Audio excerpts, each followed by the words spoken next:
Thank you, Jacob. Now it is my pleasure to introduce our main speaker for tonight, Pat O. from Fullerton.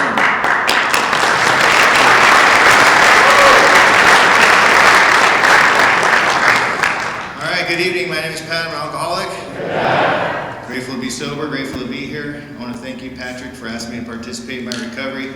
It's always an honor and a privilege to be asked to do anything in Alcoholics Anonymous, at least to be asked, you know. And then I woke up at like 5 this morning to drive an hour and a half to get on a plane to fly, and I thought, why the heck am I doing this, you know? And an old man by the name of John Ackerlin, rest in peace, he was an old timer in my home group. When I was brand new, he said, you just say yes to Alcoholics Anonymous, kid. And I was like, well, I don't want to do that. He said, because that's where God wants you to be. I don't know why God wants me here tonight, you know, but I said yes, and it is truly an honor and a privilege to be here, you know. I want to thank Austin, where we are, it's so bright, that light's really bright, but thank you for picking me up and dropping me off at the hotel and people at dinner, and, you know, I don't know, like, I'm like super nervous, you know what I mean? I don't know about you if you're nervous, but I'm nervous all the time, you know what I mean? I'm just sitting here, you know. I'm a nail biter, you know what I mean? I got like one left, I've been flicking it all night, you know, it's like, you know, hopefully no one sees me, you know what I mean? It's like, oh, you know, and then my friend's like, hey, there's a book up there if you need it, and I'm thinking, oh, am I supposed to read in the book, you know? You know, and I don't know how your group operates, you know, and Patrick looks and says, don't mess it up, pretty much, you know. So here I am. My sobriety date is the 23rd of October of 2002. My sponsors, a man by the name of Mike Socchio, absolutely love that man. You know what I mean? I love and adore and respect him with everything in me. I just moved and I go to his home group now, and I was in his home group, and they're really serious. You know, like all the old timers are like all there, and you know, they're like coat and tie, you know, and I don't want to be in like death row, you know what I mean? So I get in the middle, you know, I'm going to be, you know, in the middle. And I'm laughing and having a good old time, and he turned and looked at me like, you know what I mean? Like I was misbehaving, you know. I thought, Dad, I got in trouble by Dad, you know. And I was like, oh my God, I want to be in trouble, you know. And that's the respect that I have for my sponsor, you know. And he still has what I want. I have 23 years sober. You know? And I have a home group. It's called the South Coast Speakers Meeting of Alcoholics Anonymous. We meet on a Wednesday night in Laguna Beach. If you're ever in Laguna, I get there at 5:30, set up the meeting, and then we go to dinner, and then we have the meeting, and then we have fellowship after. And if you come join us, I'll buy you a meal. And you know, it's I love my home group, and those three things keep me in good stead. You know, I don't know. I don't know where to start. I guess I'll start at my first AA meeting. I was 11 months old. I didn't have a drinking problem, but my mom did. You know, and my mom was being sentenced to prison for 10 years to go to the rooms of Alcoholics Anonymous. And my mom's the kind of alcoholic that gets pulled over for a DUI, and she gets out of the car and she like looks, and there's a cop coming up, so she jumps out of the car and just beats the cop up, you know. And she goes to jail, and then she gets out of jail and drinks again and gets pulled over for a DUI, and then she, you know, gets the cop and jumps out and beats the cop up, you know. And my mom does that like, I don't know, 10 or 11 times until she's being sentenced to prison for 10 years. And in the middle of the sentencing, you know, the judge is like, well, you can go to AA if you want, you know, or go to prison. And my mom sat there that day and she thought about it. You know what I mean? Jail, AA. The attorney's like, go to AA, idiot. You know, he raised her hand up, and off to AA she went, you know. You know, my mom's a blackout drinker, which means I'll never know who my dad is, you know. I mean, for all I know, my dad could be the cable guy. It's like, Patrick the bear now, you know. Mom didn't even know she was pregnant until she was in labor, you know. She thought she was constipated, so she called 911. I guess that's what you do when you're constipated, you call 911, and she gave birth in her apartment, you know, and she came out of a blackout. The paramedic was holding me, and the paramedic's like, you need to name him, you know. She's like, name what? And my mom's name is Patty, so she named me Patrick so she wouldn't forget my name, you know. And, you know, people always ask me, Patrick, you're Irish? I'm like, no, Mom was an alcoholic, you know, and my mom, before she passed away, every time I'd speak, she'd send me a text and say, make sure you tell them the truth. And I waited tonight for that text, I'll tell you, and I guess I'm supposed to be a turd, that's the truth,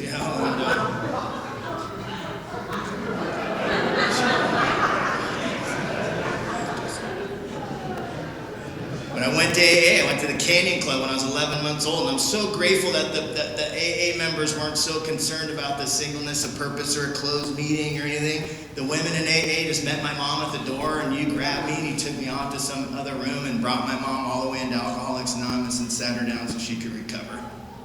And I literally grew up in AA. Every day of my life I was at an AA meeting. I could recite chapter 5, I could recite the 12 traditions. At the end of the meeting I was like, keep coming back. The old timers are like, we're saving this seat right here for you, kid, I had no clue what they meant, but there's my seat. They must have known, I would go to, the Southern California convention. I was at every convention, with my mom, and the only reason I tell you that is because if knowledge had anything to do with alcoholism, I've never taken my first drink. The women in AA back then in 1975, 76, 80, they would get the women and they'd take her to Denny's, and I knew because I always fell asleep at Denny's. And they'd take her to Denny's and they'd put her in the middle of the booth and they'd drink coffee and smoke cigarettes, and I'd fall asleep, and I'd wake up at 2:15 in the morning when the bar was closing and let the newcomer go. And sometimes my mom would bring women home and they would detox on her couch, and I watched a woman die of this disease and alcohol withdrawal on mom's apartment couch, And I knew what alcoholism was. And growing up in AA is weird. I mean, look at the guy next to you, Character, and my mom would be like, here, off with Uncle Patrick to learn how to fish, and I'm like with Bozo Pat, and I'm just like, this guy's weird, and you're gonna go with Lynn Wilder was my basketball coach, and like there was this guy Rick A who hung outside the AA meeting. He wore a trench coat, he had an eye patch on, he was pissed. He smoked cigarettes all the time. And me and my little friends from AA would throw pebbles at him, and he would chase after us, and I'd kick him in the shin, and he was a character. One time he got this board and he put these nails in. He goes, come with me, kids, and we follow him outside. He put it behind the old timer's back tire of his window, and he goes, I wonder how much serenity they have now, we ding-dong ditch the same house in the neighborhood every week, and the guy would chase after us, and me and my little friends from AA would hide amongst you, and the guy would be like, where are them dang kids? And you'd stand up there like, there's no kids here. You all taught us how to con and lie and manipulate, and I tell you this story because if love had anything to do with alcoholism, I've never taken my first drink. The love that I feel in this room is the love that I was raised with, But what I've learned when I got to Alcoholics Anonymous is that I have a disease of perception. My perception of that is not my reality. I remember looking outside my mom's apartment window wondering if my dad was ever coming home. And I watched the car come down the street, and the car would make a right-hand turn, and the car never turned in my mom's apartment complex. And I'd sit up every night terrified, waiting for my dad, And I remember being a little boy telling myself that if I don't have a dad, then there is no God, I'm not just a nail biter, I'm a bedwetter. Any other bedwetters here, no one's going to admit it in Denver, Not one hand, you know what I'm saying? Like, dude, I'm like pre-alcohol, like little kid bedwetter, And I remember I know shame and guilt and loneliness. And if you're a bedwetter, you know shame and guilt and loneliness. And my mom, I got a sleepover invite. My mom was like, oh my God, he has friends, And I'm like terrified. I don't want to go, And I'd go to the sleepover, and I'd, wake up in the morning, and I'd pee my friend's couch cushion, and I'm flipping the cushion over, and I'm just full of shame, and I'm full of guilt, And I'm also a right fielder on the baseball team. The right fielders here? No one's going to admit it, you know what I mean? It's like the loser position, Man, I hated neighborhood sports. I hated it. The two popular kids were the captains. There's 2 of us left. I guess I'll take Pat. I hated right field. I was resentful at the pitcher. He was usually the coach's son. You know what I mean? Hated him. Resentful. I probably had ADD. I don't know. I wander off to left field. The game's going on. The coach is like, the other side of the field, kid. I'm like, oh my God, okay. One time I was on second base, and how I got there was terrified. I was like, I didn't know where I was. I didn't know if I had the right cleats on. I already had this self-obsession long before I ever took my first drink. Man, I was more consumed with what you thought of me. And I'm sitting on second base. I don't know if I had the right cleats, the right jersey, the belt. Kid cracked a line drive, and I ran back to first base, And it was like a triple play in the wrong direction, and little poopy pants back to the dugout. And as I'm walking in the dugout, all my friends are running out. What I heard heard him say that day is, you're a failure, you're a loser, and you're no good. Right? Now, none of them said that, right? But that was the voice in my head long before I ever took my first drink. Failure, loser, you're no good. And I remember looking at my mom, and she's in the stands, and she's clapping, and she's so proud of her kid, you know? And not proud because he got a triple play in the wrong direction. My mom was proud of me because it took me an hour to get that stupid car to go to that stupid field to play that stupid game one more time. And my mom was proud of having enough courage to get out of the car. I remember looking at my mom that day saying, if I only had a dad, that'd never happen. And I built a belief system that was going to separate me from you long before I ever took my first drink, man. Long before I ever took my first drink. And you're probably sitting here, if you're new, I want to welcome you to Alcoholics Anonymous. My new friend Bart, 46 days, you know, I just met you, man, awesome, you know. But you're probably thinking, like, these are some funny stories, but like, what do they have to do with alcoholism? They have everything to do with alcoholism, because when I got to Alcoholics Anonymous, man, I came here, I don't know how it is here in Denver, but I'd go to AA and they would ask for newcomers, and I'd raise my hand, and I'd be like, my name is Pat, and I'm an addict. And then, there's an addict in our rooms, get him out of here. You know? He's going to infest AA, you know, and I'd stand up, and like, and I'd slam the door, try to piss the old guy off, and none of them ever followed me out and said, hey kid, here's a big book. Take this home or to your bush or wherever you're living, maybe you might have alcoholism, you know? And I'd go out there and I'd die, right? I'd go out there and I'd die, and I'd come back to Alcoholics Anonymous not identifying because I didn't want the judgment in Alcoholics Anonymous. And I'd sit here and I'd listen to your story and I'd think, maybe, you know what, I'm kind of like that guy. You know what, I kind of think like she thinks. You know, maybe I'm alcoholic. And so then I would, you know, are there any newcomers? And I would go, oh yeah. I'd raise my hand, I was all excited. I'm like, I'm Pat, I'm an alcoholic and an addict. And then they'd be, put $2 in the basket. Some are sicker than others, you know. I slam the door, try to piss the old guy off, and no one ever followed me. I'd go, hi, I'm Bob, want to go to Denny's and have pie, you know, and they tell you my story, and I'd go out there and I'd die. You know, and members that are more concerned with the singleness of purpose than the alcoholic is dying of a disease they don't know what they're dying from. And I go out there and I die. And so when I got to Alcoholics Anonymous on the 23rd of October of 2002, I was met by a man, I'll get into that, but he was armed with facts about himself, and he understood that big book. And he sat down with me and he read word for word and line for line, and he turned statements into questions. And there's a statement in there that talks about being restless, irritable, and discontent. And it talks about until he can get the sense of ease and comfort that comes at once from a few drinks. And when I was sitting there reading with it, he said to me, he said, what is the effect produced by alcohol for you? And I was like, I'm not alcoholic. He's like, whoa, champ, I didn't say you're alcoholic. He said, I'm asking you, when you put alcohol into your body, what is the effect produced for you? And so I had to look at my story, and all those funny stories are good, but what happened for me was I was 9 years old and I took my first drink of alcohol. And my first drink of alcohol, I was at an AA meeting with my mom, and there were some other kids that were at AA with their parents, and we were outside the AA meeting getting drunk, you know, and they were 14 and I was 9 years old, and they pulled out a bottle of Jose Cuervo. And I didn't know what alcohol was and did to me or for me, but I knew at 9 years old that if I didn't drink it with those kids weren't going to like me. And the bottle went around, I got that bottle, and I took a pull off that thing, and I hated the taste, it burned, I spit it out, and I was overcome with fear. And fear for me is always worst case scenario. And the worst case scenario went to a place where I knew that if I didn't drink it, I was never going to be liked. And so the bottle came around the second time. I got that bottle the second time, and I talked myself into holding that tequila down. And I held that tequila down. And I can tell you the exact effect alcohol has on this alcoholic body. In that moment, all that fear went away. Like in that moment, I felt like I connected to those kids at that moment. In that moment, like I felt a part of. And I didn't know that at 9 years old. I knew that when I started to look at my behavior as it related to alcohol when I got here. And I can tell you my story from looking through the rearview mirror. Right? I looked through the rearview mirror and I can see how God's fingerprints are through my whole story.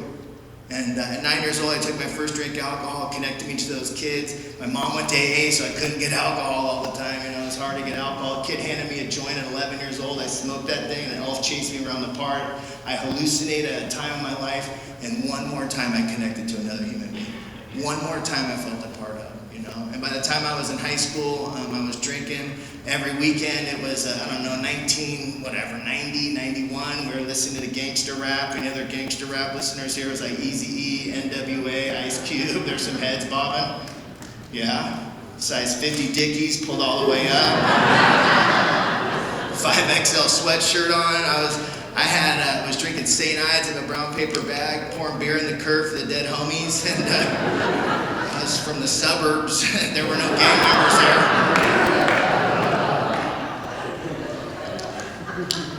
Yeah. Awkward, poopy pants, right fielder, terrified, St. Ides, gang member. Right? Like if you're new, this is called delusional. This isn't reality. Like I put alcohol into my body, and what alcohol does for me is it gives me power. Right? Alcohol gives me power that I can go out and do that. And I'm hanging out with kids that are, you know, real gangsters, you know. And I'm like the director of the show, you know what I'm saying? I'm the director. They were hungry one night. I came up with a plan that fast. And what happened was they robbed the pizza man with my stun gun, which wasn't part of the deal. And the next day, all we did was get the pizza, but the next day I go to high school, I get the call slip, right, to get the loser potential talk, and I go up to see the principal, and there's 2 sheriffs and a detective, and they want to know about this strong arm robbery case. Now, I don't want to be a rat. The truth is I'm terrified of what you think of me, so I take the fall on a crime that my friends committed. I didn't even commit the crime, but I took the fall for my friends because I wanted them to like me. And I went to juvenile hall, and I got out of juvenile hall. I was on house arrest. My little gang came to see me. They brought me a 40, some weed, a tattoo machine, needle and thread, and some Indian ink. I remember that. And like, you need to give yourself a tattoo for your crazy life, you know. And I was like, so I did. I gave myself 3 dots on my ankle from Mi Vida Loca from the suburbs, you know. And I was sitting there at night after they left, and I was like, you never even been in a fight, you know what I mean? So I plucked one of the dots off, and now I have 2 dots, you know. And I'm really trying to paint the picture of the person behind the podium, man. Terrified, coward. I'm like a chihuahua with a big mouth and big friends, you know what I mean? I talk a lot of, you want to fight? And I'm like, yeah, get him. And then my friends jump you, and I'll even get a kick in there, sucker, you know. But St. Ides, I'm a gang member. Orale, homie, you know. And 17 years old, my mom found a bottle of alcohol and some weed in her house, and she was 16 years sober. My mom was like, you can't drink in my house. Like, this is a sober household. You know what I mean? I don't know how you hear that, but I heard I need to hide it better, you know? And so I hide it better. I don't know if another month or whatever it is. And, like, you know, I'm already blacking out. I come out of a blackout with my pants on my ankles, peeing all over my mom's fish tank, you know? And my mom would fly to Montana and speak at a convention. I'd steal her truck for a weekend. My mom would fly to Kansas for speak at a convention. I'd have a full-blown party at her house. Like, completely, like, disrespect to my mom's recovery or my mom or her. Selfishness and self-centeredness is the root of my disease, man. Just period, selfish to the core. I don't care about my mom's recovery, who she is. And I came out of a blackout, and I had to ring the doorbell. My mom was standing there with another bottle of tequila, some more weed, and she looked at me, and I was like, ringing the doorbell. She comes and she looks at me, and she's like, you're kicked out. And I was 17 years old, and I walked into my mom's house. I went into my bedroom. I packed a backpack, and I walked by my mom, and I looked at her right in the eyes, and I said, I'm going to do everything I can to ruin your life.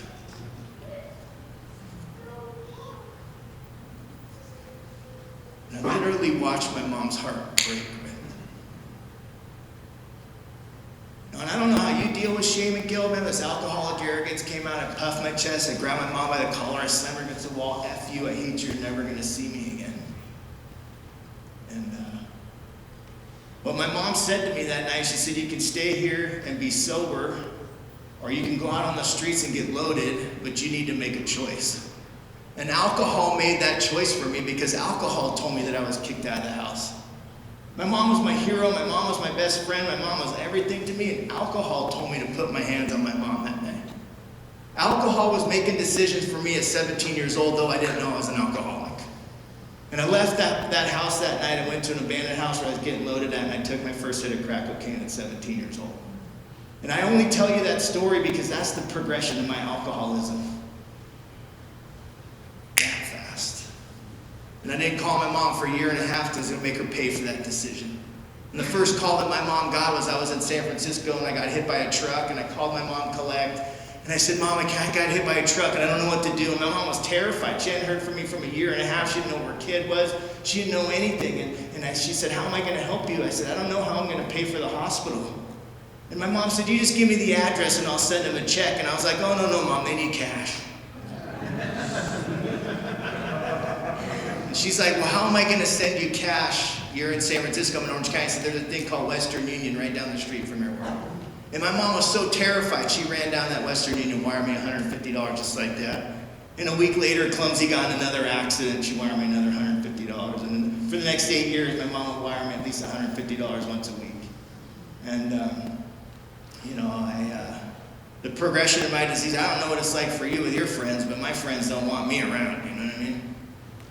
They start like not inviting me places. And I just show up, the guy that just shows up, hey, how's it going, And because I'm a taker, and I show up on your dime, and I drink and use everything you have, and then I go on my way with what I have, little bit I have left, after I steal some things from you. So people aren't asking me to show, and so I showed up one night, and my friend was talking about wanting to, he's like, I want a pet monkey. And I'm like, this fast, I was like, oh, they have pet monkeys in Tijuana.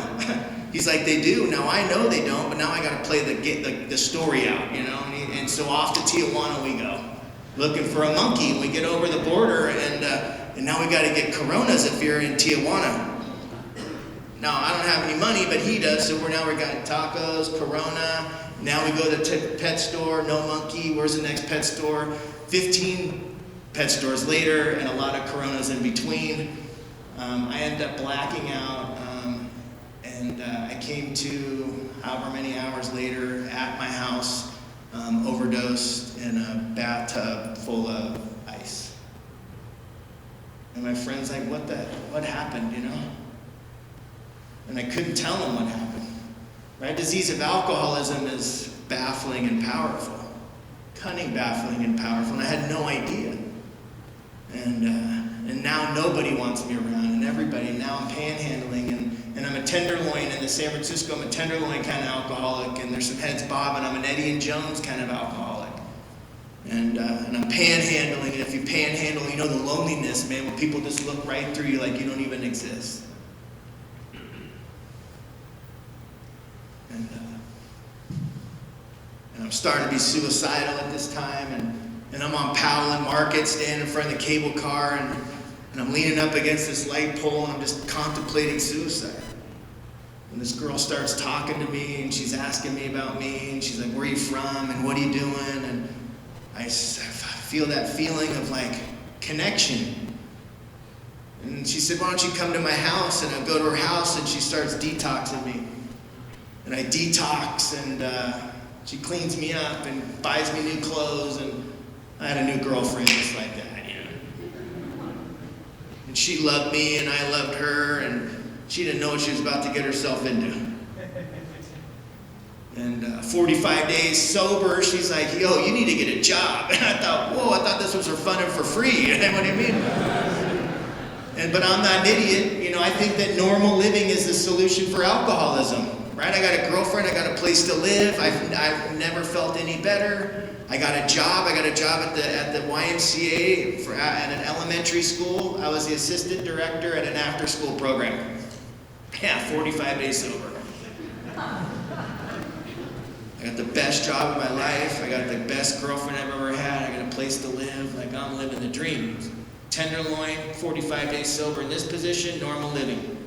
And I show up to day one. There's 200 kids. They love me. I can balance that chair on my chin. You know what I mean? They want to play balls, swing. And I'm in heaven. I'm like, dude, perfect. I love my life. I went home. I kissed my girlfriend and thanked her for my life. Thank you for my life. And I woke up that second day. There was a little brown bag lunch, and I'm whistling off to work, And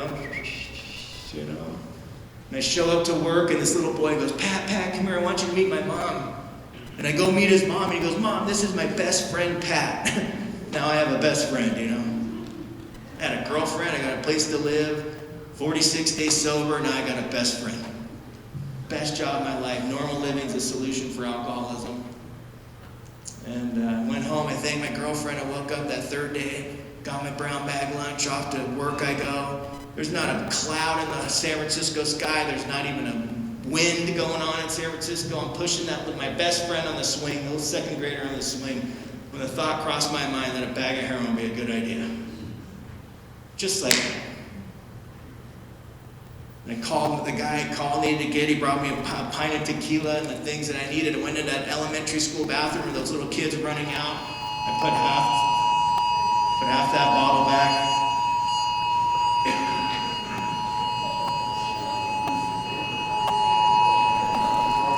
Keep going? All right, keep going. It's a normal thing here, I guess. And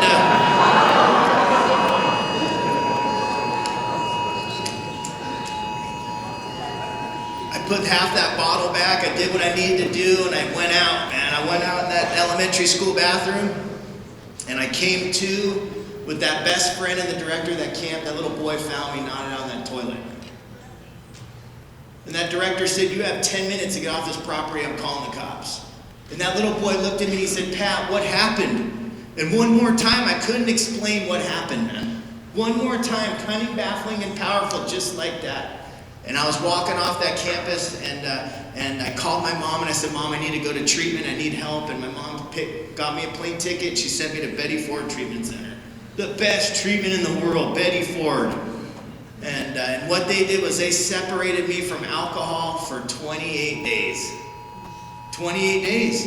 And I wasn't allowed to fraternize there, which I thought was a little, I don't know, I didn't even know what that meant. I was like, what does fraternizing mean? You know, they're like, you're not allowed to talk to the girls aren't allowed to talk to you. And back then, we walked around the lake, and the girls walked around a different direction, and I caught eyes with this girl, and we fell in love. Well, I fell in love, I don't know if she fell in love. You know what I'm saying? You know that? And I wrote her a note, because I'm a rule follower, right? And I passed her off a note. And the next day she gave me a note, and the next day I gave her a note, and 28 days later we were in love. You know, it was like real love. You know what I mean? Like rehab love. You know what I'm saying? That like same sobriety date kind of love. You know what I mean? Like, ooh, you know?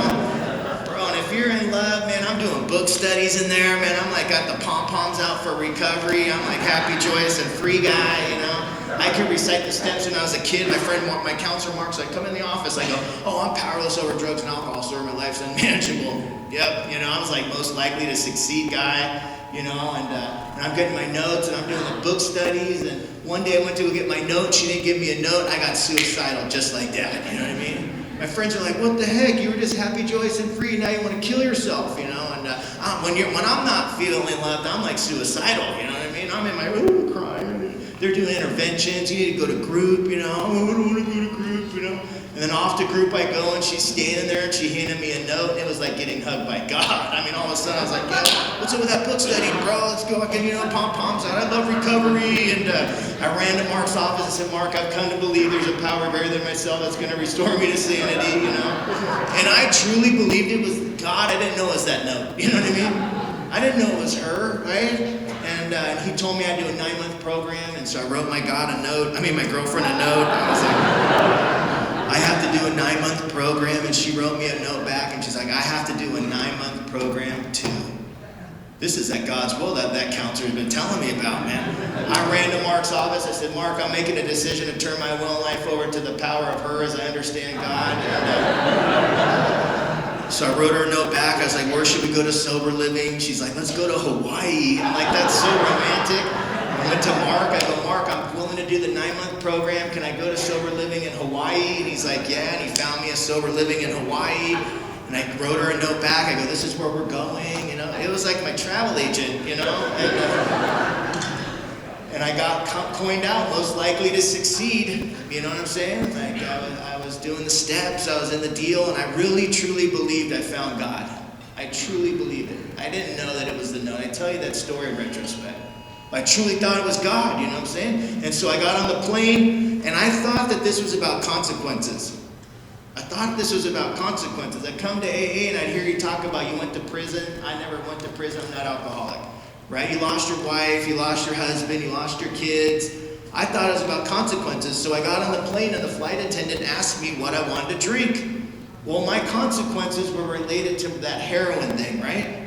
So I ordered a Heineken because you could drink Heineken, right? So I drank a Heineken. 12 or 13 Heinekens later, I landed in Hawaii.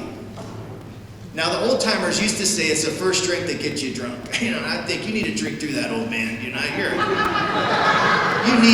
man. If you're getting one, you know what I mean? But I knew, get off that plane, man. I knew that, dude, I was done. You know what I'm saying? I knew that it was the first drink that got me drunk. And that girl ended up overdosing and dying and never making it to Hawaii. But what happened was my mom started to go to Al-Anon.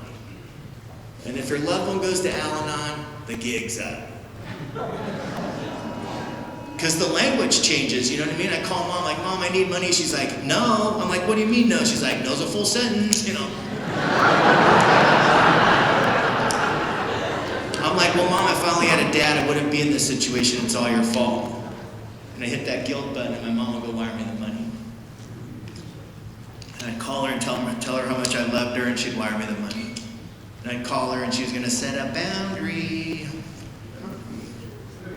I'm like, well, Mom, if you didn't kick me out of the house, I wouldn't be in this situation. Hit that guilt button, and she wires me the money. And my mom said, I'm not giving you any more money. She said, I'll buy you a plane ticket back to LA. That's the last thing I'm doing for you. And I got on the plane, I flew to LAX. I got off at LAX, and I went straight downtown to Skid Row. And I used to say I lived on Skid Row. I'm here to tell you tonight that I survived Skid Row. And my last hustle in the end is I wander up to West Hollywood in those gay bars as a straight man, and I flirt with enough men in those bars to get enough alcohol in my body and hope that I make it out before I black out. And that's the goal. And sometimes I do, and sometimes I don't. And I start coming to full of shame and full of guilt.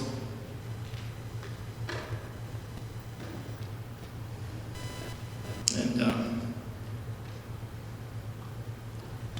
3 days before I got sober, on the 20th of October, I crawled out of a motel sexually assaulted for the 12th time. And the only solution I have is to kill myself. I know that if I put another drink of alcohol in my body, man, I'm going to be back at that hotel knocking on my way to get back in there. Now, it's 5:30 in the morning, the liquor store's closed, and it's open for another 30 minutes, and I'm walking down Santa Monica Boulevard. I see a U-Haul truck coming down the street. I'm going to jump in front of the U-Haul truck, and right as I'm about to jump, the thought crosses my mind that a pint of tequila would be a better idea. My whole body shifted to the left, man. I started walking in the liquor store, and one more time, alcohol saved my life. And I got to that liquor store. I'll never forget that 30 minutes of madness, and I'll never forget that 30 minutes of terror, and I'll never forget the 30 minutes of screams on the inside, man. And the demons are just yelling at me, and the anxiety is so intense, I'm about to snap. And right as I'm about to snap, the lady at that liquor store opens that liquor store door, and I get that sense of ease and comfort at once. And I go into that liquor store, I get that pint of tequila, I go back on that wall, I put half that bottle back. And when I put half that bottle back, all that shame and all that guilt and all that remorse and all that fear went away just like that. And I start having a conversation with myself. And I don't know what the conversation says for you, but the conversation always says to me, this time's going to be different, Pat. This time you're going to make it right with your mom. And this time you're going to go back to school and you're going to get that job back. And one more time I have that power and I have that fierce determination that the big book talks about. And then the second thought said, drink that second half of that bottle. And I drank that second half of that bottle and I blacked out for 3 days. And I came to 3 days later doing the same thing I did day in and day out. Now I've done the work to know that I placed myself in positions. I placed myself in positions over and over and over again to get one more. And I had placed myself in another position and came to that morning on the 23rd of October. And that morning I had a spiritual defense. Because that morning, man, that thought said drink alcohol. And the next thought said call your mom and ask for help. And that spiritual defense stepped right in between me and that first thought. And I called my mom and I said, Mom, I need help. And my mom said, I can't help you anymore. She said, just stay right where you are and someone from Alcoholics Anonymous will come and get you. She said, if I come and get you, I'm going to end up killing you. And she hung up on me. And I'm so grateful that my mom didn't come and help me that day. If she would have came and helped me, I would have manipulated her for $20 more, and I can guarantee you I wouldn't be standing here tonight. And my mom tried to call every high-profile old-timer in her area to help her kid, and none of them answered. And the guy that answered had a year of sobriety, and he'd just gotten off the phone with his doctor that told him he had stage 4 cancer and he had 6 months to live. And the next call that he got was from my mom that told him she needed help with her son. And he didn't say, have the kid call me. He said, where's he at? And my mom gave him the address, and that guy grabbed a new guy, and they went down to that motel because we don't do 12-step calls alone. And they got to that motel, and the guy barged in. I was 98 pounds. I hadn't showered in 6 months. I had 2 shoes, only one had a soul. I sat on the end of the bed just shaking violently, man. Those guys barge in that door and the guy goes, "My name's Jack and I'm an alcoholic," and I was just like vibrating. He had like big hair, you know. And the other guy was on a walker. He's like, "My name's John, I got 90 days sober," you know what I mean? And I just sat there that day and I thought, these guys are losers, you know what I mean? Like these guys, you know what I mean? Maybe some hip-slipping cool guys from Denver, you know what I'm saying? Like these idiots, you know what I mean? Here I am separating myself from those men, man. Here I am pushing the message that was for fun and for free. Here I am thinking, right, that I'm not like you. My case is different. Right, I want you to love me so bad I have an arm just pushing you away. And one more time, I'm trying to push you away.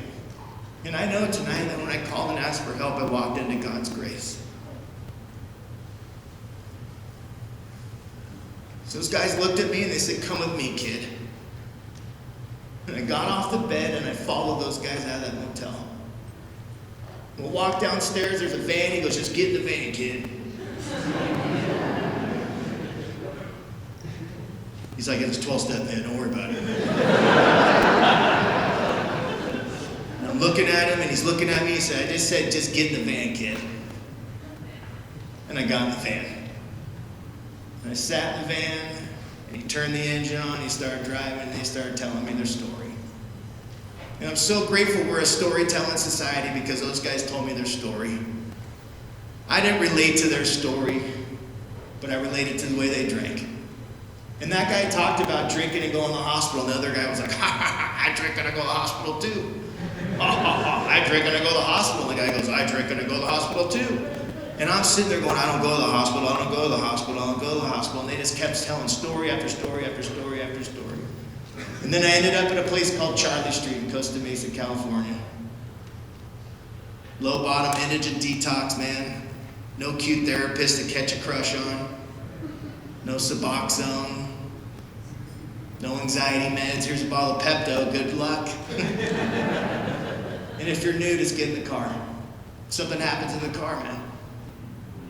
Because the story that you told penetrated the ego in me and touched the spirit in me. And I sat on the couch and the guy said, "Hey, Jack, Pete, come over here." And Pete came over and Pete was tattooed from head to toe. And he goes, "Ah, Pete, I'm an alcoholic."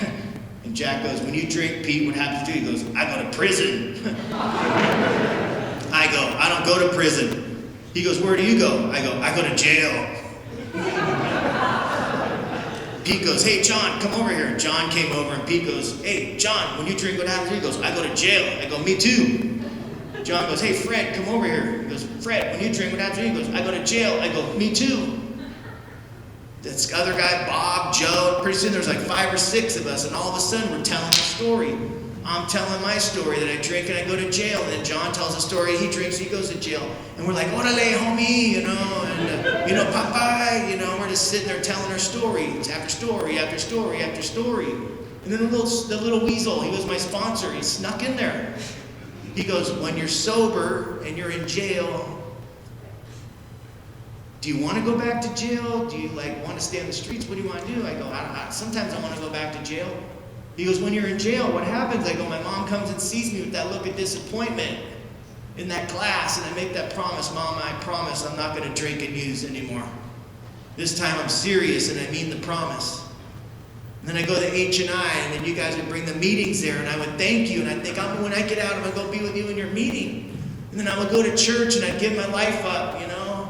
You feel the power of God, and I'd feel it, you know, and I'd go up there, and he goes, "Well, then what happened?" I said, Choa rolled up, and I give the homies all the commissary because I'm not going back to jail.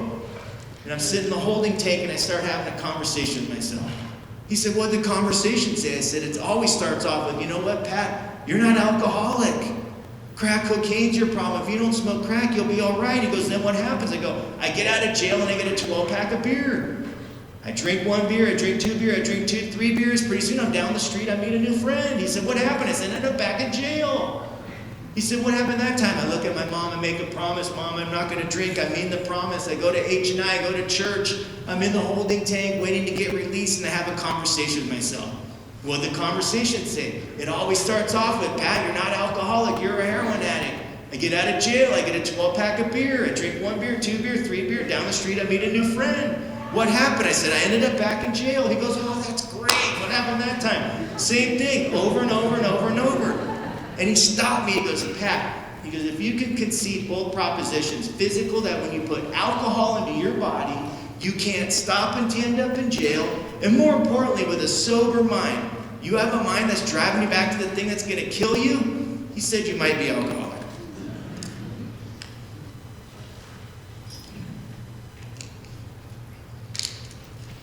And he left me in that silence like that. And for the first time in my life, I couldn't lie to myself, man. For the first time in my life, man, that guy was armed with facts about himself and his story. And I related my stories, he related to your story. And I looked at him and said, I'm alcoholic. I said, dude, I'm alcoholic. I was so surprised. I'm like, oh my God, I'm alcoholic. The guy lit up like a chandelier. He's like, I got a new guy. And I was like, oh, he called everyone over. Hey, he's alcoholic, you know. And he started talking about God. And I was like, no, bro, God, no. Sorry, you know. And I'm like, no, God, you know. I'm like, dude, I'm not going door to door selling the literature. You know what I mean? I'm cool, dude, with selling the Bill W. bobbleheads. You know, and I'm good, you know. And he didn't try to convince me of God. He just looked at me and said, Pat, he said, the greatest day of my life is when I walked my daughter down the aisle. And I had joy for my daughter. And I was like, what? Like joy for another human being? He goes, yeah, every Saturday, Pat, he goes, I go and watch my grandkids play baseball. And I have happiness when I watch my grandkid play baseball. And I came to believe that I too could have joy and happiness for another human being. I got on my knees and I read that little prayer. I didn't even believe in God. I got on my knees. God, I offer myself to thee, to build with me, to do with me. I read the prayer. I don't think God cares what my intention is. I think God cares what my action is. God heard that prayer. I wrote an inventory. I did a little fifth step with him. 4 days sober. He's like, dude, you need to go to sober living. It's only a 10-day program. I go, no, I got to go to the Salvation Army. He goes, why? I go, because I have a warrant. He goes, oh, that's great. We're turning you in tomorrow. You know. And I'm like, whoa, bro, I'm going to go to prison for 3.5 years. He goes, no, you're on your 9th step now. Because I was on my 9th step. This was my first event. He's like, you're on your 9th step now, 4 days sober. You have God in your life. I was like, no, I don't believe in God. He goes, you can borrow mine. You know. I thought, this guy bumped his head, you know. And I go, the judge told me if he sees me again, he's going to sentence me at 3.5 years in prison. He goes, no, it's gonna be all right. You're sober now. You're in AA. I go, okay. So he puts a suit on me, like, you know, and I go and see the judge. The judge goes, Mr. Ochoa? I go, yes, sir. All proper. He goes, do you remember the last time you were in my courtroom when I said, yeah, you said you're going to sentence me to 3.5 years in prison. He's like, you're absolutely right. And he closed the folder, and the guard came and cuffed me up, and off to prison I go for 3.5 years. And one more time, another man has failed me. And I'm going in that holding tank, and that mind is going off. One more time, another man's failed you. For the first time in your life, you want to be sober, and you're going to prison for 3 years. He said you can borrow his God. Obviously, his God's pretty small. And I got down to that holding tank, and they uncuffed me, and I got on my knees, and I go, God, I don't believe that you exist, but John Ackerland told me to pray. Get me the heck out of here, will you? Amen. Well, John Ackerland's God doesn't work either, because I'm getting put on the bus to go to prison. And I don't realize that I'm sitting there looking outside the window, contemplating with God. Having a conversation, even though I don't believe in God, I am having a conversation. I'm saying, man, for the first time in my life, I want to be sober. For the first time in my life, I want to help people. Like, why am I going to prison? Like, I don't understand. And the engine started, and the door closed, and I'm just sitting there thinking, what the heck? And the door opened up, and the guard came on, and the guard said, Ochoa? And 3 of us raised our hand, and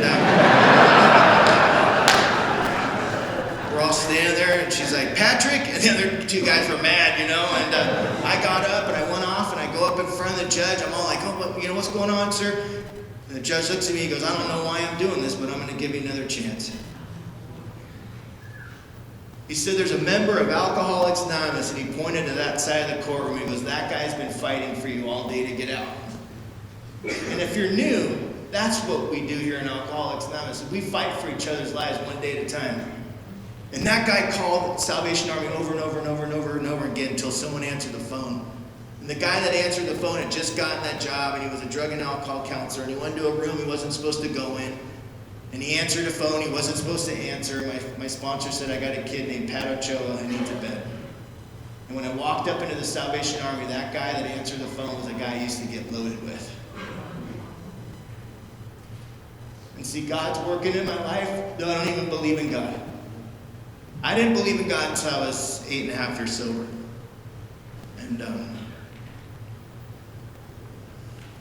90 days sober, made amends to my mom, my good AA mom. She was 26 years sober at the time. She's like, yeah, it's about time, you know.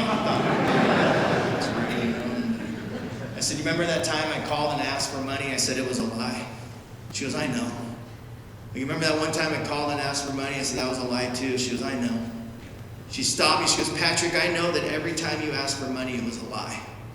And I was like dumbfounded. I was like, then why'd you give me the money?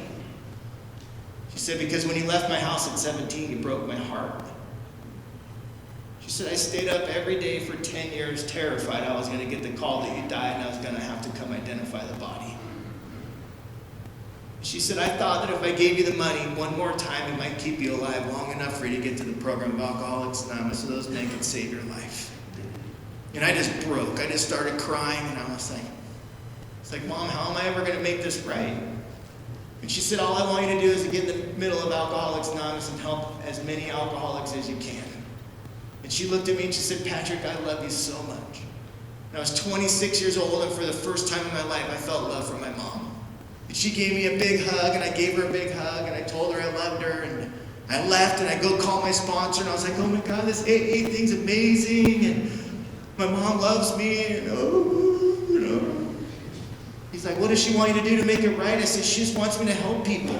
He said, yeah, but AA wants you to pay the money back. I said, how am I going to pay her back $100,000?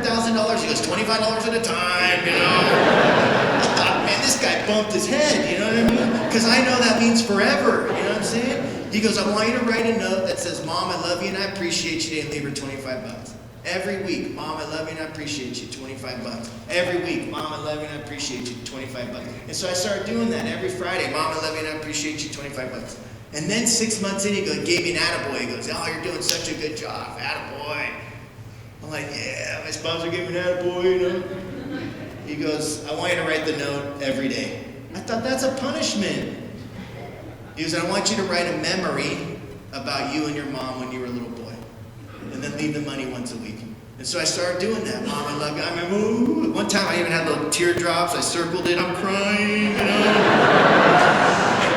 I saw you guys. You were having boyfriends and girlfriends, and I was like getting jealous. You know, I'm falling in love with my mom. You know, this is weird. You know, I call my sponsor. I'm like, sponsor, I'm not doing this anymore. This is weird. I'm falling in love with my mom. And he goes, you don't have to do it anymore if you don't want. And I'm thinking, I'm off the hook. He said, how free do you want to be, kid? Mom, I love you and I appreciate it. I just want to be free. My mom was 5 years sober. My mom took me to dinner and she said, Patrick, she said, I want you to know that I no longer want the money anymore. I thought, thank God. I didn't say it, but I thought, thank God. She said, but I still want the notes. Man, thank God for strong sponsorship, because I missed the miracle.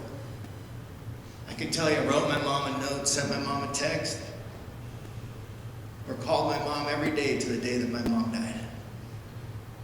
And AA boy met AA girl on AA campus, and she got pregnant. I don't know how that happened. And it was at a YPA event. She made amends. We started dating.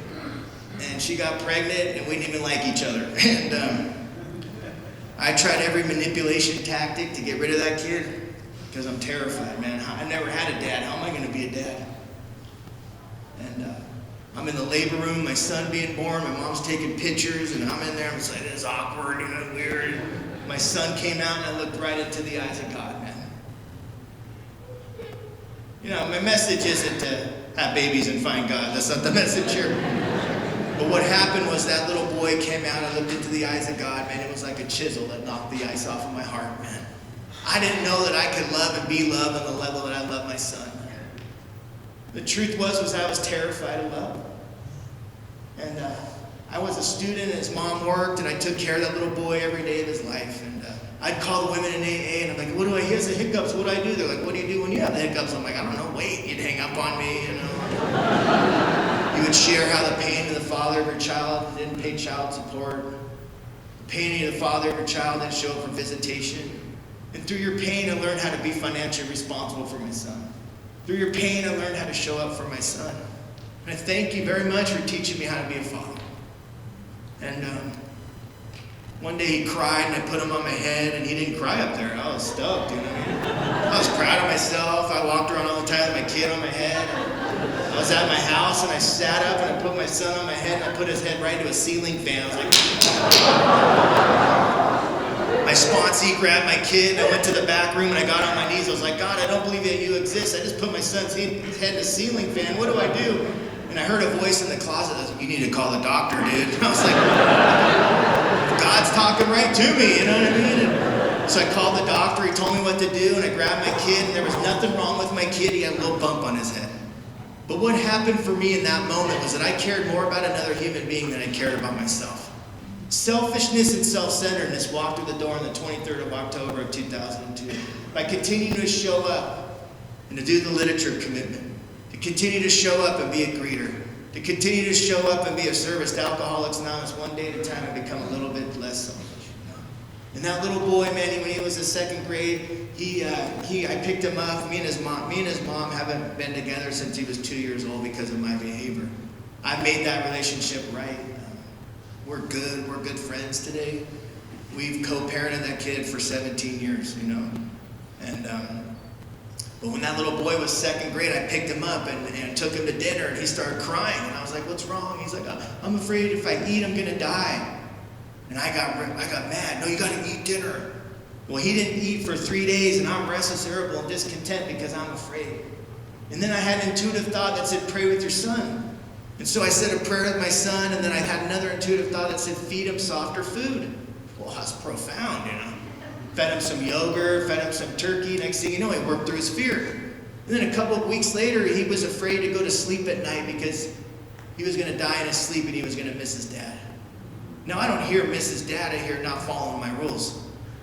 And so I get mad at him, like that's going to help him sleep. And he doesn't sleep for 3 days, and then I have an intuitive thought that said, pray with your kid. And now we're praying at dinner, and now we're praying at nighttime before he goes to bed. And then I have an intuitive thought that says, read him a book. That's profound. He fell asleep just like that. And then the next day, we get to school, and he goes, Dad, I don't want to go to school. And I go, why? He goes, because I'm afraid I'm going to die at school. And now he's manipulating me. But faith for me is a confident trust born of experience. I have 2 other experiences that show when I'm restless, irritable, and discontent with my son, it doesn't help the situation, but when we pray, things seem to work out. And so I say a prayer, and then I have an intuitive thought that says, Eden, I said, when your dad's afraid, what does your dad do? He said, you go to AA and you help people. I go, how do you think you could be of service at school? He goes, I don't know, I'll go find out. I said, all right, break. And he went to school, and I went to work, and I picked him up, and he was so happy from ear to ear. He's like, Dad, you won't believe it. I said, what happened? He said, I saw a kid way out on the playground, and I ran out there to introduce myself to him, and he was crying. And I said, what was he crying about? He said his parents were getting a divorce, and he was going to have to spend his time, half time with his dad, half time with his mom. And he said, Dad, I told him how I do that every day, and how when I get sad at night, I pray about it. And my son learned how to work through his fear, through prayer and service to others. And I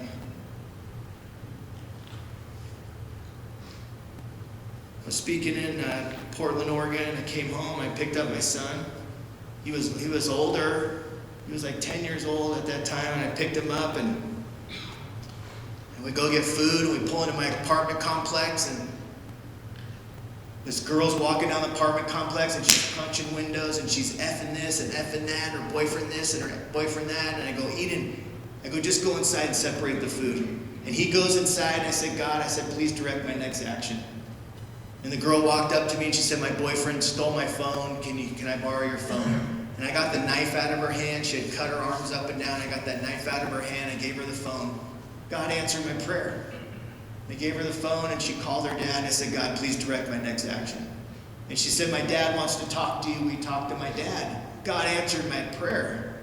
And I gave her the phone, and I got on the phone with her dad, and her dad said, I don't know you. It's going to take me an hour to get to your house. He said, do you think you can take my daughter inside your house and keep her safe? God answered my prayer. And I took her inside, and I took her to my bathroom, and I cleaned off her arms, and I bandaged her up, and I said, I'll be right back.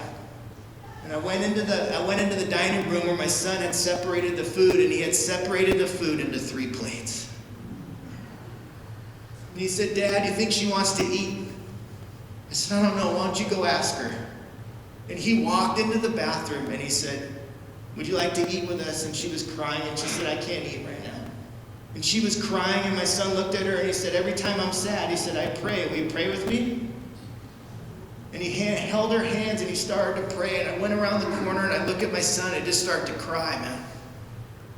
And I have tears of gratitude for Alcoholics Anonymous. I have tears of gratitude for the servants, for the people that are of service for Alcoholics Anonymous, for those that have practiced the principles in all their affairs. I see you in action, and I take that home, and I teach my kid. I didn't know how to be a dad. And I'm sitting there, and I'm grateful for you. I'm grateful for you and Alcoholics Anonymous for teaching me, and I was able to teach my kid. And he says, amen. He said, every time I'm done praying, he said, I meditate. Will you meditate with me?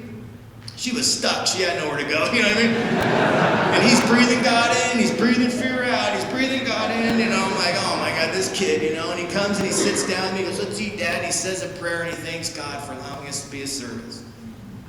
They get a call, and her dad calls, and he goes, Dad, can I go with you? And we go, let's go. You know, we go outside, and her dad comes, and he walks right up to the guy. He goes, hi, I'm Eden. He goes, we want to thank you for allowing us to be of service to your daughter. And he turned around, and he walked off, and I wanted to ask that little guy to be my sponsor. You know? Yeah, when he said, you know, I'm like, what the heck? You know, all right, man, you know, and I'm going to end on 2 stories. My mom rocked an oxygen tank like nobody's business. You know what I'm saying? Me and my mom. I remember one time my mom. I got asked to speak in Canada, Vancouver, and they go, "Do you think your mom would speak with you?" It was like the first time when I got asked to speak. And then asked my mom, you know. And so I was like all proud. And I go, Mom, I have a felony. I don't know how I'm going to get in. She goes, if it's God's will, you'll get in. Don't worry. I'm like, all right. So we're going up, and she's in the wheelchair, and the guy that stamps the passports, you know, and she started flirting with him. She started telling him how hot he was. He was like 22, you know. She's like, we go on a date with me when we get in here. He gets like beat red. He just like stamped our passport. We get in. I'm like, Mom, is that God's will? She's like, I don't know. We're in, you know. Every Monday night, I would go Living Amends, and she would bark at me for biting my nails, and she was like hugging a cactus, you know what I mean? And she would walk in this room, and the room would part the seas. And I'd get in that car, and I'd go home as a little boy. It was the coldest car ride home. My mom was thrown through a plate glass window by her alcoholic father. My mom had the inability to love me the way I deserved to be loved as a little boy. But my friend Michelle Lyons, she said, you're going to have to teach your mom how to love you. And every Monday night, I'd go get around my mom, I'd give her a big kiss in the forehead, and I'd love on her, and she'd get all, you know what I mean? And I would teach my mom how to love me week after week after week. And we were going to Nashville, Tennessee to speak together, and she's like, has an oxygen tank, she can't breathe. I'm like, Mom, just get in the wheelchair. I'm not getting that guy. I said, Mom, just get in the wheelchair. We're arguing back and forth. Get in the wheelchair. I'm not getting in the wheelchair. I'm about to die. You know what I mean? I'm like, get in the... And I looked at her and I said, Mom, when are you going to let me love you? My mom sat in the wheelchair. You know what I mean? And I was so proud. I was walking with my mom. I was like, yeah, I'm so proud. You know what I mean? Then I got a bright idea and I started running through the airport with her in the wheelchair. She's like, stop.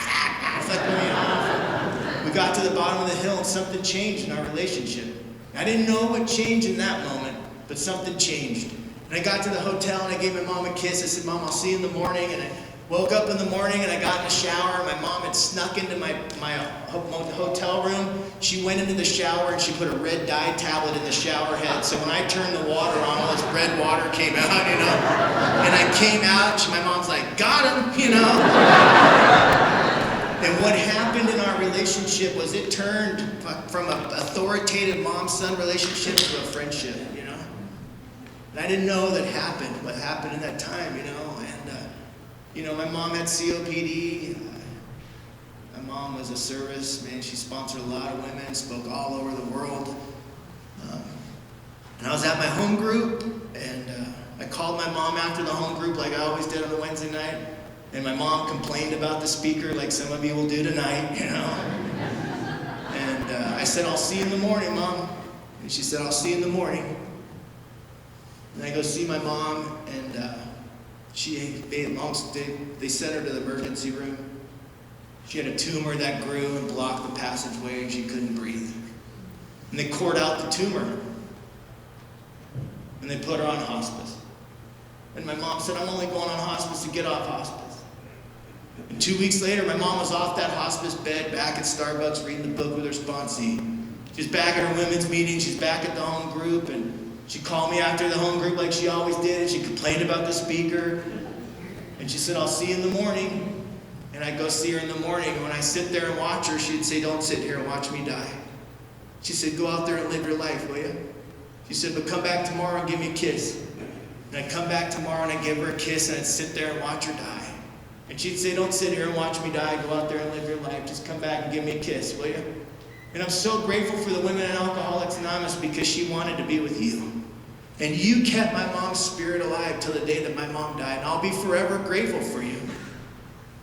And I went to Idaho to go speak at Wacky Paw. And I don't want to miss my mom's last breath. You know what I'm saying? And I don't want to go speak at Wacky Paw. And so I get on my knees and I go, God, I don't know what to do. And I hear in meditation, you need to be of service to Alcoholics Anonymous. Well, I don't like that answer, so I pray 2 days in a row. And I get the same answer, and I don't like that answer, which is to be of service to Alcoholics Anonymous. So I pray 3 days in a row. I get the same answer. I don't like it. So then I call my sponsor. I go, I don't know what to do. He goes, what did God want you to do? I go give my mom a kiss. I said, Mom, I'll see you later. And I went to Idaho, and it's like 1,000 young people. It's like a big rave before the meeting. They're pawing it up, you know, and I want to just crawl in a hole, man. My mom's about to die, and you're having fun, and I can't. And I get a call from my friend Michelle that says, your mom's been unresponsive for 3 days. She hasn't moved, and she hasn't said a word in 3 days, and you need to hurry up and get back because your mom wants to say goodbye before she dies. And I got on my knees, and I said, God, I don't know what you want from me, but I'm willing to do whatever it is. And I heard the message loud and clear, you need to be a service to Alcoholics Anonymous. And I gave a talk that night, and the next morning I got on the plane and I flew home, and I got in my car and I drove 100 miles an hour down to my mom where she was on the hospice bed. And I went into that room, and my mom sat straight up like this. Spirit felt spirit walk in the room that day. My favorite promise in the big book of Alcoholics Anonymous is in the 10th step. It says, we have entered the world of the Spirit. And I went into my mom's arms, and she held on to me, and she said, Pato, I want you to know you did the right thing. She said, I love you, I love you, I love you. And that was the last words that my mom said. And 2 days later, my mom died, and my heart broke. But I can tell you exactly what happened for me, and I believe what happened for my mom in that moment. There was a level of forgiveness that was so profound. All my mom wanted from me in my 9th step was to be in the middle of you and help as many alcoholics as I could. And I honored my mom's amends the day that my mom died.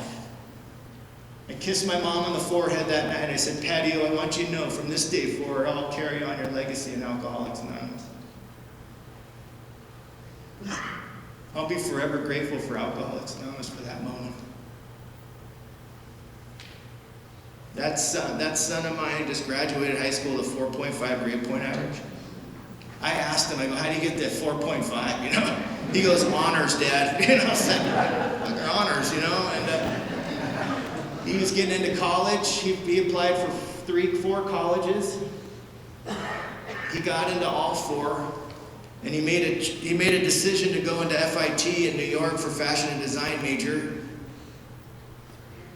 That same kid, he was in a dress drape class, I guess. I don't know. Last year, he went to States for theater, for costume and design, and ended up getting 2nd place. And I said, he goes, Dad, he goes, if I would have applied myself 100%, he said, I would have beat that kid. I looked at him, I said, half measures avail you nothing. So this year, he's at FIT, he's in this drape class, he calls me, he goes, Dad. I go, what's that? He goes, The teacher said they're not going to judge, or they're not going to do a final in dress drape class. I go, what are they going to do? He goes, the head of the department's going to judge all of our dresses.